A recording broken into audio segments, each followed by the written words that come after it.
tunay na Kristyanismo. Ano ba ang mga pangunahing paniniwala na nagtatangi sa Kristyanismo mula sa iba pang pananampalataya? Ang Kristyanismo ay nakabatay sa Biblia na siyang salita ng Diyos. Ano matawag na ang Biblia ay salita ng Diyos? Ang Kristiyante ay nakabatay sa Biblia, salita ng Diyos. Paano maging salita ng Diyos ang Biblia? Ang daming for adult stories sa Biblia. Maraming mga injustices. Mayroong daming dagdag bawas, anonymous authors. Ang dami dyan eh. False prophecies. Fake stories. Paano salita ng Diyos ang Biblia? Saan mabasa na ang Diyos nagsabi na itong Biblia ay salita ko? May gawa-gawa kayo eh. Pakinggan ba natin? Ito ay nagtuturo na may isang Diyos lamang na nagpakilala sa sarili bilang Ama, Anak, Jesus Kristo at Espiritu Santo, ang Trinidad. Na ang Diyos ay isa lamang. Nag-Ama, ang Anak, at Espiritu Santo, na isang Diyos lamang. Saan yan mabasa sa Biblia? Gumagawa kayo ng istorya. Saan kayo mabasa sa Biblia yan? Naku, dagdagan pa natin ang kasinungalingan ninyo. Si Jesus Kristo ay Diyos na nagkatawang tao. Si Jesucristo naman ay Diyos nga nagkatawang tao. Saan mabasa na ang Diyos ay nagkatawang tao? Si Jesucristo nagsabi, ang Diyos nga nagkatawang tao. Saan mabasa? Talagang incarnation yan eh. Incarnation sa English, incarnation. Saan yan mabasa sa Biblia? Sinungalingan. Tingnan pa natin. Ang kasinungalingan, dagdagan na pa natin. Nanganak ni Birheng Maria, nabuhay ng walang kasalanan, namatay sa krus para sa kapatawaran ng ating mga kasalanan, at muling nabuhay sa ikatlong araw. Saan mabasa yan? Nga si Jesucristo nagpakamatay sa ating kasalanan. Si Jesus ang nagsasabi, magpakamatay ako para sa inyong kasalanan. At mabuhay ako pagkatapos ng 3 araw. Mabuhay ako pagkatapos ng 3 araw. Debate nga tayo dyan. Sino mga Kristiyanong maniniwala nga si Jesucristo nabuhay pagkatapos ng 3 araw? Sinungalingan yan eh.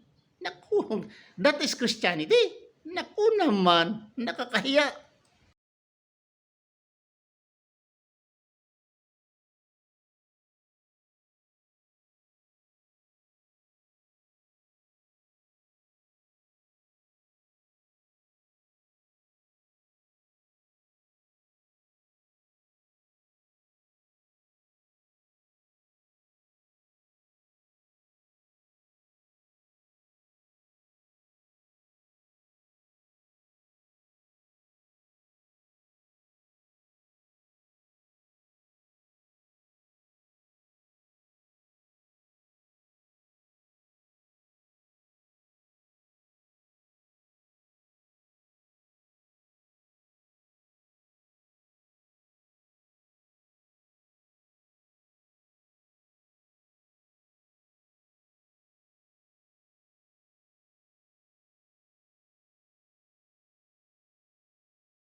Ito ay nagtuturo na may isang Diyos lamang na nagpakilala sa sarili bilang Ama, Anak, Jesus Kristo at Espiritu Santo, ang Trinidad.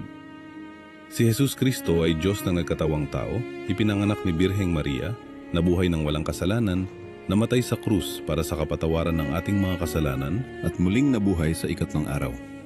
Sabi sa Juan 3:7, sapagkat gayon na lamang ang pag-ibig ng Diyos sa sanlibutan, na ibinigay niya ang kanyang bugtong na anak, upang ang sinumang sumampalataya sa Kanya ay huwag mapahamak, kundi magkaroon ng buhay na walang hanggan.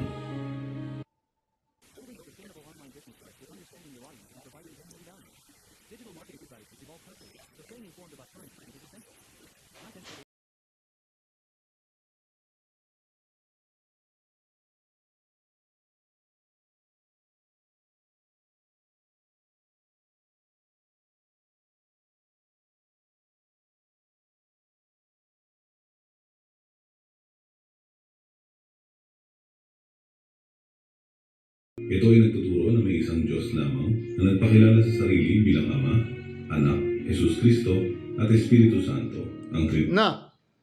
na ang Diyos ay isa lamang. Nagsasabi ang Biblia na ang Diyos ay salita lamang, ang Ama, ang Anak, at Espiritu Santo, na isang Diyos lamang. Saan yan mabasa sa Biblia? Gumagawa kayo ng istorya. Saan kayo mabasa sa Biblia yan?